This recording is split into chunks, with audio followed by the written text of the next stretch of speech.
ഈ ഒരു വീഡിയോ കാണുമ്പോൾ നിങ്ങൾക്ക് എന്താണ് തോന്നുന്നതെന്ന് മറക്കാതെ കമന്റ് ചെയ്യണം. വേറൊന്നുമല്ല, ഒരു മാൻകുട്ടി എനിക്ക് തോന്നുന്നു കരയ്ക്ക് നിന്ന വലിയ മാനുമായിട്ട് ഫൈറ്റ് ചെയ്ത് അതിനെ കുത്തി വെള്ളത്തിലേക്ക് ഇട്ടതായിരിക്കാം. ആ സമയത്ത് ഇതിന്റെ അടുത്തോട്ട് ഒരു മുതല വരുന്നുണ്ട്. നിങ്ങൾ സൂക്ഷിച്ചു നോക്കിയാലേ തിരിയുള്ളൂ.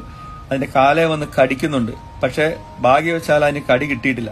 ഇപ്പൊ ചാടി മാറി കരയ്ക്കലോട്ട് ചെല്ലാൻ നോക്കുമ്പോൾ തന്നെ ആ കരയിൽ നിന്ന മാന് വീണ്ടും ഇതിനെ ഇടിച്ച് മുതലയുടെ മുമ്പിൽ തന്നെ ഇട്ട് കൊടുക്കുക. നമ്മുടെയൊക്കെ ജീവിതത്തിലും ഏറ്റവും കൂടുതൽ ശ്രദ്ധിക്കേണ്ട ഒരു പ്രധാനപ്പെട്ട കാര്യമാണ് ശത്രുതയും വെച്ച് നമ്മളെ കൂടെ നടക്കുന്ന ചിലര്. പുറമേയുള്ള ശത്രുവിനെ നമുക്ക് മനസ്സിലാക്കാൻ പറ്റും, പക്ഷെ നമ്മളെ കൂടെയുള്ളവര് ശത്രുത ഉണ്ടോ ഇല്ലയോ എന്ന് നമുക്ക് തിരിച്ചറിയാൻ ഒരുപാട് വൈകും. ചിലപ്പോഴൊക്കെ ഇങ്ങനെയുള്ള അവസരങ്ങൾ വരുമ്പോൾ മാത്രമാണ് സ്വന്തം കൂടത്തിൽ തന്നെയാണ് നമുക്ക് ശത്രു ഉള്ളതെന്ന് നമ്മൾ തിരിച്ചറിയാം. പക്ഷെ ആ മാൻകുട്ടി എന്തായാലും രക്ഷപ്പെടും. പുറകെ തന്നെ ആ മുതല പോകുന്നുണ്ട്. പെട്ടെന്ന് ഓടി മാറാനോ കുതിരച്ചാടി ഓടാനോ ഒന്നും ശ്രമിക്കാതിരുന്നിട്ട് പോലും ആ മുതലയ്ക്ക് ആ മാൻകുട്ടി ഒന്നും ചെയ്യാൻ കഴിഞ്ഞില്ല. ജീവിതത്തിന്റെ നാനാഭാഗത്തുനിന്നും പ്രശ്നങ്ങൾ നമ്മളെങ്ങനെ ഞെരുക്കുമ്പോൾ നമ്മളും ചിന്തിക്കേണ്ട കാര്യമാണ്. ഒരു ദിവസം ഈ പ്രശ്നങ്ങളൊക്കെ തീരും, ഉറപ്പാണ്. നമ്മൾ ജയിക്കാനാണ് പ്രകൃതി തീരുമാനിച്ചതെങ്കിൽ ഉറപ്പായിട്ടും നമ്മൾ ജയിച്ചിരിക്കും.